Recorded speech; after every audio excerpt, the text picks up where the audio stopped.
All right, so here we are in the VIP room at Volusia Top Gun. What do we call this room, by the way? VIP room. The VIP room.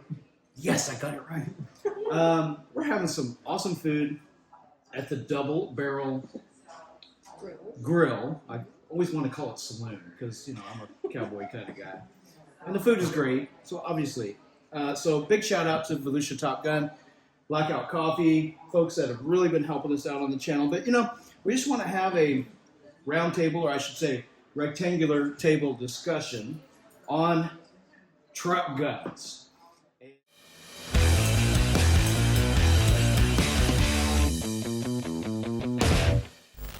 know, one of the first questions that pops into my mind, by the way, we got Monica, Ray, Chris, and Jess here with us as well.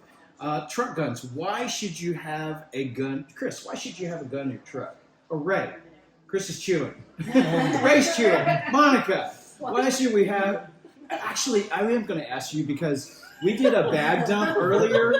And usually when I do bag dumps or EDC dumps, you know, it's usually a guy, they pull out one gun. You have like 15 guns in your bag. Maybe not 15, but so your husband is a gun guy as well. Why should you have a gun in your truck? Well, obviously a better capacity, but longer barrel, more accurate, and then... Right. Right. Why should you have a gun in your truck? I kind of waver back and forth with that one. Okay.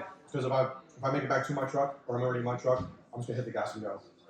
I got you. You know, the whole, you know, like, riding situation or whatever. Yep. I mean, nobody can stop a 5,700-pound truck. Mm-hmm. You know, the more horsepower than they do, so. Gotcha. Yeah. I'll make my way out. Yep. I have my reasons. Chris, what's your take on it? I don't know. I mean, I've driven across the country multiple times, so you stop somewhere you're not familiar with, and you're in a bad neighborhood to get fuel. That situations happen there, rest areas, that sort of stuff. So I always have extra guns in my truck, not a gun, but extra guns. I knew that. I want them to hear it. Jess, do you have an opinion on this? Yeah, I mean, I agree with Chris. I've been to a lot of rest stops, and it's probably not the most safe place to be, but it is kind of circumstantial too, so I understand what Ray's saying. If you're in a spot where you're secured in your car, why wouldn't you just hightail it out if you can, you know? Yeah, right. So I keep a truck gun, and it's not always the same gun, but my philosophy is my handgun that I'm carrying, my EDC, whatever I'm carrying on my person, and I'm like 99.9% of the time always carrying an EDC. My EDC is basically my tool for getting to my rifle or my carbine or my next level up.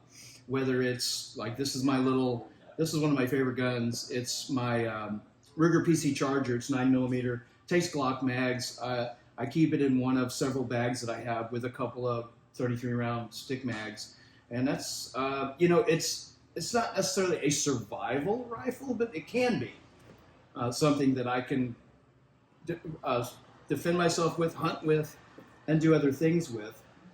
But that's my spin. My spin is my handgun is my tool that I use to get to my rifle, or until I can get to my rifle, if I have to use my rifle. Obviously, we're not looking for confrontation. We're not looking to have to use lethal force if we don't have to. If you can get away from a threat and without before you are in fear of your life or imminent death, by all means. But we've got a plethora of guns here.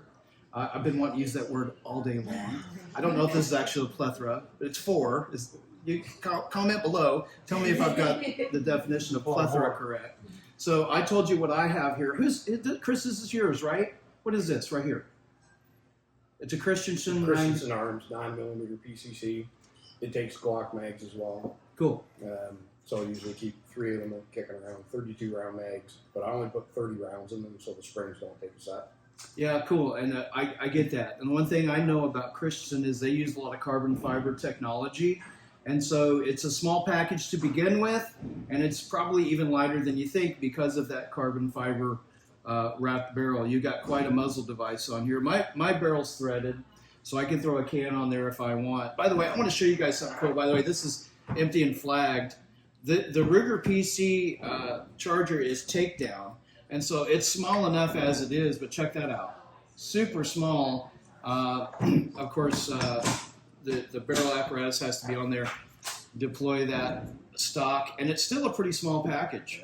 But I've got a cool 1-point sling on there, so I can have 3 points of contact with my brace and shoot it accordingly. So awesome. So I get it. So you like, but this is not the only truck gun that you keep around. If I know you as well as I think I do, you have options. You like your options. You have a lot of stuff. Sure do. And so up next we have another one of your rifles, and this is, I can tell it's a Daniel Defense just by looking at it. But what version of Daniel Defense is this? That's a 300 PDW, so 300 Blackout that Ray sold me 2-3 years ago. Cool, and you got a can on it, and it makes perfectly good sense because 300 Blackout is a cartridge that was designed to be suppressed. And personally, I love 300 Blackouts. One of my favorite little rifles is 300 Blackout. I never shoot supersonic ammo out of it, never ever. Like when I find subsonic ammo, I buy a bunch of it, and that's all I shoot out of it because I shoot it suppressed as it was meant to be. So let's talk about that. Why a can on your truck gun? Well, for starters, you got 210 grain subsonics in it, and God forbid, I mean, the best fight's the fight you don't get in. But if you do get into a fight, and you have no hearing protection, you shouldn't have to go deaf as well. That's my thing. Good point. And I actually do have hearing damage from years and years and years of firearms, and sometimes not protecting my hearing appropriately. And so when you see me mowing my pastures at home, I'm wearing ear pro when I mow because I want to protect what little hearing I have left. So that's a good point to bring up. And Ray, I think this is one of your rifles. What's this? Correct. Yep, that's Mark 18. Daniel Defense. Daniel Defense Mark 18 doesn't get much better than that. What's your suppressor there? It's a Dead Air Sandman S. That's one of my favorites. It's my all-around 30 cal can. I don't even put a 5.56 end cap on mine. I just shoot it through, and you can shoot. The cool thing about the Sandman, if you guys don't shoot suppressed, really consider it. Some people are. Maybe we'll do some content on this. It's really can be intimidating if you don't know the process, but once you understand the process of acquiring and going through the steps to get a suppressor, you're gonna love shooting suppressed. And Dead Airs just happens to be one of my favorites. You actually, let's talk about some of your accessories. What else you got? Sure. Yeah. So we'll do the old GT way, go tip the butt there. So we got the Surefire IR and visible light, Steiner D-ball, civilian version. Mod button for the light, Hall Sun on there, and just mag pull grips, Radian SD charging handle. And just mag pull accessories on there. Awesome. So Ray's manager here, by the way, at Volusia Top Gun.